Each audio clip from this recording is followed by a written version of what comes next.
People out there, welcome back to another review show, Rock Album Reviews from MPJ. I'm your host, Nigel. Welcome to my wonderful panel today, to Trish, to Ian, to Paul, to Dave. Hi, gang. How you all doing? Hey. Yeah, good, thank you. Woohoo! Fantastic. So what, if you're listening for the first time, is this show all about? Well, we are reviewing two albums head-to-head. Where would we spend our money? And then we're also going to rate them out of 20, out of 5. If they get to 20 or more, they will get inducted into the Hall of Fame. And you can see on the YouTube the list of our top albums for 23 and also our current Hall of Fame. And who knows, they might even get into our Album of the Year review show. Right, okay. Who have we got today? Well, we have got BuckCherry versus KickHunter. Who, if you've not heard of them, who are they? Well, BuckCherry, let's start with them. Volume 10 is the name of the album. They're an American rock band from Anaheim, California. Formed in 95, the band released two albums, BuckCherry 99, Time Bomb in 2001, before dissolving in 2002. BuckCherry's first album, BuckCherry, was DreamWorks' first album to go gold. In 2005, lead vocalist Josh Todd and lead guitarist Keith Nelson reformed BuckCherry with a new lineup and released a new album in 2006. It contained BuckCherry's biggest crossover to date, Crazy Bitch. I wasn't looking at you, Trish, alright? I was not. When I said that, I did not look at you. Okay, the first Billboard... Yeah, you were looking at Dave. I know, right? Well, actually, I was looking at Dave, but I was thinking Ian. Top 10. Sorry, the band continued to record albums, releasing 5 between 2008 and 2019. Black Butterfly in 2008. All Night Long in 2010. Confessions in 2013. Rock and Roll in 2015. And War Paint in 2019. Their 9th album, Hellbound, was released in 2021. And their 10th and most recent album, Volume 10, bizarrely, because it's album 10. So well done. Very imaginative. Right. Who wants to start? Who shall we start with? Trish, let's start with you then, shall we? A bit of BuckCherry. Have you heard of BuckCherry before? I had heard of them, but only the names thrown about. I'd not actually listened to any of their stuff, so didn't really know what to expect. But I mean, the opening track, This and That, with the rhythmic drums that will have you clapping along and have me dancing in my chair, it certainly hooks you in, leaving you wanting more and intrigued as to what is left to follow on this album. Well, all I can say in the words of my favourite track on the album, Turn It On, is Rock Chish was turned on and my rock music sweet spot had a moment. So everyone needs to turn this album on and play it loud. I was very careful how I worded this because I had something else written down. But this is a family show. What did you have written down? A word. It's not a family show, by the way. We swear way too much for it to be a family show. But yeah, we go. So what did you have written down, Trish? It begins with O and ends in M. Let me help you, Trish. It's a Tell us what the word is. It's a moment. It's a Trish moment. Awesome. Paul, did you have a moment while listening to this album? Can you go on for a sec, because Rudy's got the kettle on. So. Can you go on to someone else for a sec? Sure. Paul's having a moment there. His kettle's boiling. The kettle. He's all steamed up, everybody. He's all steamed up. Ian, did you have a moment? Sorry, I was just having a moment there. Oh, sorry. Okay. Absolutely. Yes, I wish I could agree, because everyone loves a good moment. Absolutely. Unfortunately, I didn't have a moment with this album. I kind of was getting there, but couldn't quite have that moment. It was good. It was good, okay, punchy LA rock. Is what I was going. You said the vocalist was Josh Todd. I think you're wrong. I think it's Mark Owen from Take That. I'm pretty sure it's Mark Owen from Take That. Pretty sure. You're talking about Take This, Take That. It sounds very Take That song, isn't it? Very Take That-esque. Yeah. Yeah, some of the tracks definitely, 100%. But they're, I really wanted to like it. I really did, and I guess I did like it, but that was it. It was liking until Pain. The song Pain was just anything but Pain. The musical arrangement in it is fantastic. It does what I call a drop chord, which is where it'll hold the sort of vocal note or the top note, and then it'll just drop chords underneath it, so you get a different sound from the same note, and that's absolutely beautiful. If you listen to it, and you'll hear that progression, you'll understand what I mean. That was fantastic. That song, absolutely loved it. The rest was okay, it was fine, but it wasn't any more than that. And then we get to Summer of '69 cover. And I'm beginning to understand why Nigel doesn't like covers. From what I've learned about BuckCherry, I hadn't heard of them beforehand. That Summer of '69, they did this way before they've released this album, and it sounds like they've just tacked it on at the end of the album. My friend Chris was saying that he'd heard it quite a while back from BuckCherry, so perhaps they've just tacked this on, or I don't know. But and covers, sometimes they're good, sometimes they're not. So I can't really get too excited about the album, but listen to the song Pain for really good musical arrangement. And if you want to hear a bad cover version, listen to Summer of '69. Paul, let's come back to you then. Yes, my kettle's finished having an orgasm. It was spouting over. So I'm glad I got that out of the way. It's quite hard to describe the sound of BuckCherry create on this album.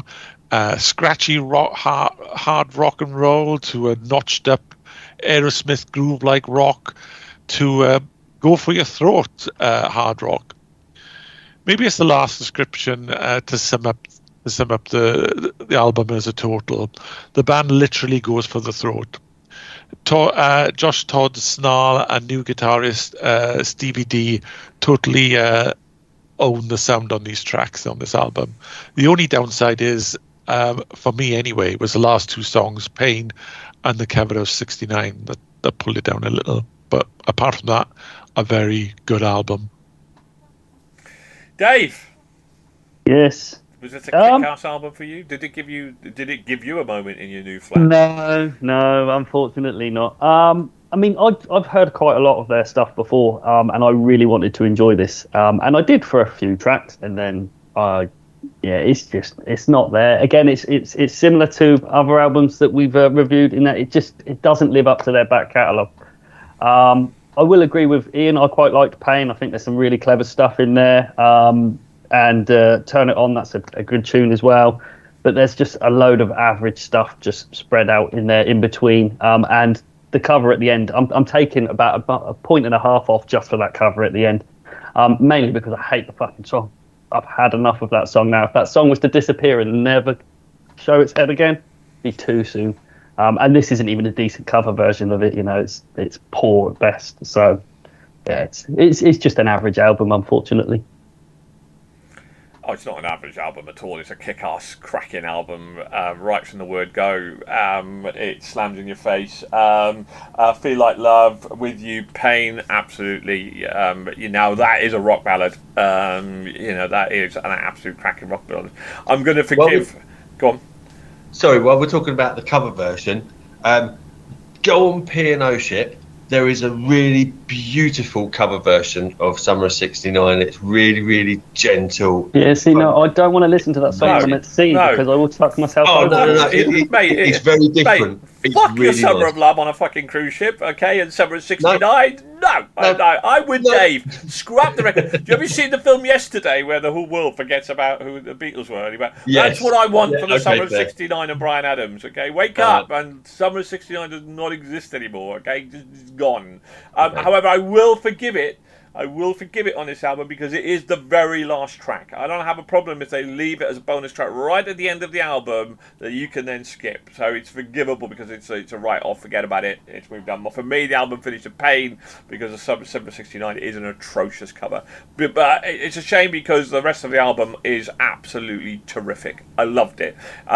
You know, you've got to when you get to this style of rock and roll, and it is LA sleaze, call it what you want, kind of this kind of fast-paced kind of rock and roll, you've got to be good at it, and without any doubt of a shadow of a doubt, BuckCherry are really good at it. I came across them with She's Hot, which I think was somebody entered into a song contest I was in, and I absolutely adored it, and then I put it into another song contest, and it was absolutely fantastic. And this for me was BuckCherry all over, and they did it super well. Some cracking tunes, great rock and roll. It is what it is. It says it on the tin, and it's a cracker of an album. Really enjoyed it. Thoroughly enjoyed it. And yeah, I agree with Payne. I thought that was a cracking rock ballad as well. Okay, so who are they up against? Well, they're up against KickHunter. Now or never. So who are KickHunter? Well, this is how they describe it. Surely Leonard Skinner never envisaged this. KickHunter, a southern rock band based in Hamburg, Germany. Wow. Okay. Consists of vocalist Jörg G.C. Weisenberg, guitarist Roland Feldman, and Stefan Orell, keyboardist Anas Strello, and drummer Carsten Kreppert. I love pronouncing German names. And bassist Markus Grosskopf of Halloween fame. There we go. Beginning in 2000, this group of merry men began interpreting the sights, sounds and smells of smoky biker bars, illegal gambling dens and tipsy moonshine shacks to their own Teutonic viewpoint, resulting in a set of quirky albums including 2003's Heart and Bones, 2007 Little Monsters and 2010 All In. So, is it now or never, Ian? Is it? It is now. Absolutely, it is now. This is German rock superiority. Absolutely. I was blown away that I tend to find German bands really good but slightly removed, which I feel disconnected to. So for me, I struggle with it. It's much like you, Nigel, with songs in a foreign language. The songs could be really good, but you just there's this disconnect because it's in a foreign language, and I get the same with but not with this band, not with this band at all. The opener was louder and faster. Oh, absolutely sets the tone for the album. It's a blasting opener.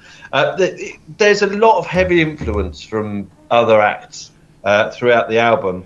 But they've got their own sound, and it's a fun sound. You know, that southern rock that it's described as, or they describe it as, absolutely come in. They've got, you know, the Hammond organ sound in there. They've got some beautiful harmonic guitars, particularly like Motherload.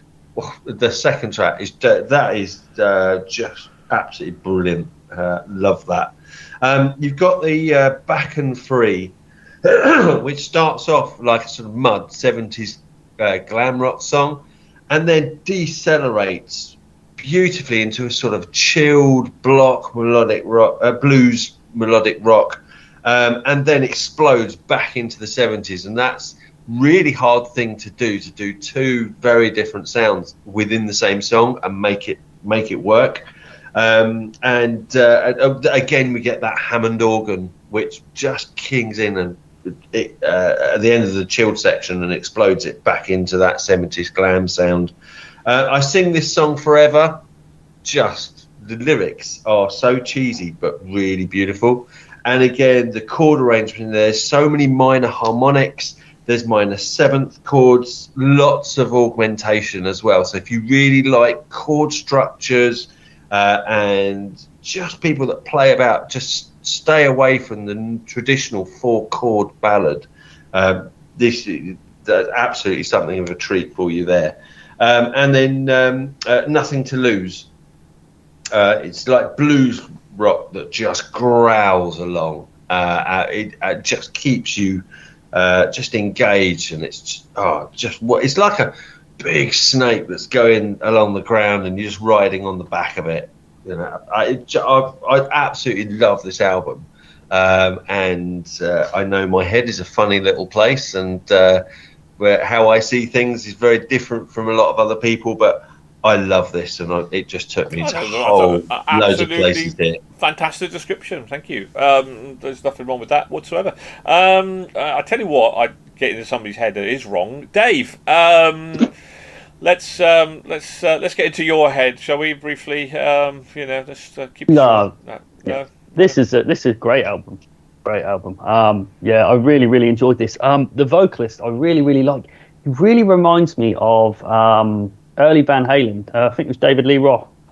There's definitely an element there to it, and I was just like, in fact, I had to check because I didn't know much about the band beforehand. I was like, it's not him, is it? In a side project or something. But great album, really strong all the way throughout. I mean, it's like someone gave Germany the instructions of how to make a hard rock album in typical German style. They nailed it almost perfectly.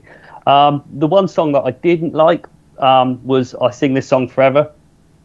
But where it fell in the middle of the album, it was a nice breather, and it just sort of, just gives you a chance to sort of regain your thoughts before it then sort of kicks back in again. But yeah, it's a brilliant album, this one. Definitely one that I'm going to be listening to for a long time to come. Ooh. Trish, did you have a moment again, Trish? Was it a double moment? Did you have a double moment with this album and BuckCherry by any chance? Because double moments are great. Well, multiple moments. I'm going to apologise now. So, Nigel, what have you done to me? 2 brilliant albums up against each other. I used the phrase for BuckCherry that my rock's music sweet spot had a moment. Well, with KickHunter Now or Never, I'm having multiple moments. Hey, get in for multiple moments, live on the show. Is that the first time you've given anyone a multiple moment, Nigel? Well, Dave, I think you'll be very mildly surprised about that, actually. I'm man of my reputation, I think. Oh, please, Lord, go back to the music. Please, Right. please talk about the music. I'll continue. As in the title of one of their tracks on the album, I Want It. Yes, KickHunter, I want it now and not never. This has got a bit of everything: hard rock, southern rock, bit of bluesy rock thrown in. It's got an anthem in for good measure. It's just a feast of an album. End of. Right. Well, yeah, we got to give that. You're definitely getting the old fingers. No, that's shut up. No fingers. Yes, please. Paul, let's talk about KickHunter quickly. Get me out of trouble. Yeah, as you've already mentioned, KickHunter are a band from Hamburg in Germany that sound like a rock band from the southern fried states of the USA. Having toured with Deep Purple, Molly Hatchet and Lynyrd Skynyrd, it's been 9 years since their last album. Now or Never is a bluesy southern rock album that is handmade like a bottle of moonshine, and it's a convincing comeback for KickHunter. The album starts with the pacey louder and faster and Mother Lode before hitting more mellow tracks before ending in the guitar shredding Best Time. There is humour throughout. I only wish more of the songs have been about German culture and what KickHunter get up to out there. What do you think? What do you think? Do you think there is a German culture of southern rock then that they could sing about? I don't know, but perhaps they visit gay bars and what have you in Germany, but they don't mention that at all. Why gay bars in Germany? Why gay bars?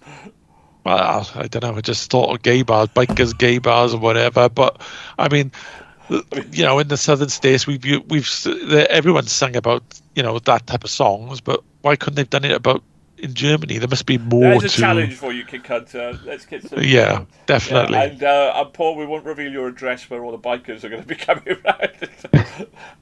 Okay, what did I think? I'm in some ways. Like, first of all, what an album! Absolutely terrific album. I agree with everything that was said. I love the southern rock. I love the blues rock. I love it. I loved it. Loved it. Loved it. Loved it. Nothing to not like about this album. Well, was there? I mean, I have to benchmark against BuckCherry. So I thought BuckCherry was stronger on the ballads, and I thought KickHunter was stronger in a more the rocky side of things. But I found them, interestingly, I found them very similar. I think they're both southern rock kind of albums. So it's quite amazing to hear Ian as an example.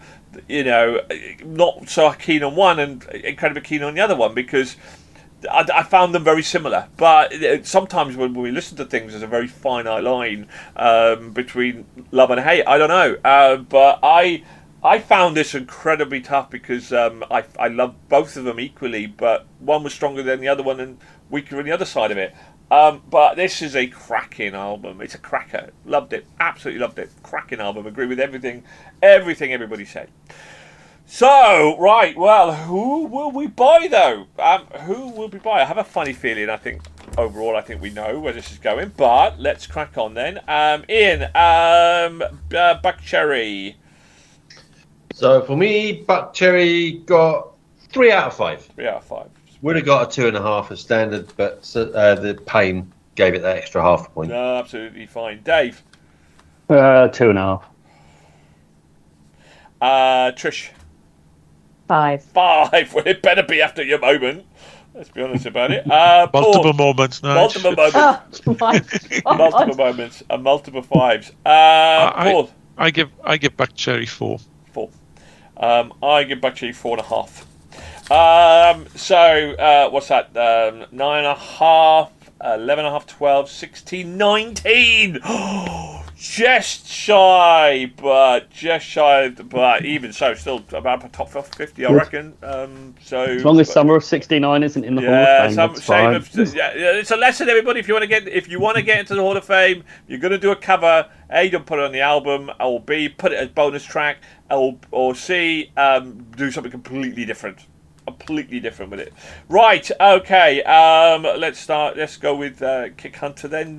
Dave, KickHunter. 4.5. Come on, not a 5. Come on, you want to. Want to. No. Trish, I've already written it, but tell me anyway. It's a multiple 5. Multiple 5! Woohoo! 555. Paul? It's a 4 from me. 4 from you? And Paul, which would you buy? I'd buy BuckCherry. You buy BuckCherry. You also have to ask me that question. I do. Yes. Sorry. Apologies, Trish. I would buy KickHunter. You buy KickHunter. Okay. And Ian. Surprisingly, I gave this a 0, followed by a 5. Followed by 5. What? 0.5 then? Yeah. No, 0.5. 5. 5. I would also give KickHunter a 4.5. And I can't give... the reason why, actually, I think if it was standalone, I might have ended up giving both of these a 5. But I found the ballad side of BuckCherry better than the ballad side of KickHunter, and I felt the rocky side slightly better, but by only just. I thought it was a bit more bluesy, so I ended up giving 4.5. And who would I buy? I gotta go KickHunter. I gotta go. I just edge it, I think, just because they've got that. And I think it's down to the Summer of '69 being on that album. Ultimately, I think so. So we go KickHunter. So KickHunter win that, but they have scored. Oh, they have scored big. They have scored very big. 10, 18.5, 19, 23. Yes. 23. Wow. Which I believe puts them at the top of this year's albums, alongside Elysion, etc. as well. I'm going to check that out. You can check that out on the very next podcast where we publish all the votes, etc. as well. But that is definitely, looks like they're definitely going to get into the Album of the Year show. Welcome, KickHunter. Congratulations. Welcome to the Hall of Fame, to the MPJ Hall of Fame. You are in there for life, maybe, hopefully forever. And thanks very much. So, wow, what a battle that was. What a very big battle. That was an amazing battle. So there we go. So Right, okay, well, thank you very much to everybody, and everybody listening to the show. If you like what you hear, please like and subscribe to the show. Get into our Facebook, MPJ, on Facebook, and please like and share our posts. That'd be amazing. Please just subscribe. Lots of great interviews on there as well. Thank you to my panel today, to Paul, to Kettle Paul, to Ian, to Dave, and to... There can only be one thing. Multiple moment. You've lost your name, Rock Chick. Now it's multiple moment, Trish. Trish, thank you very much for thoroughly entertaining us. And yeah, thanks to all the gang. And goodbye. And keep rocking. And thanks for listening. Bye for now. Bye. Bye. Bye.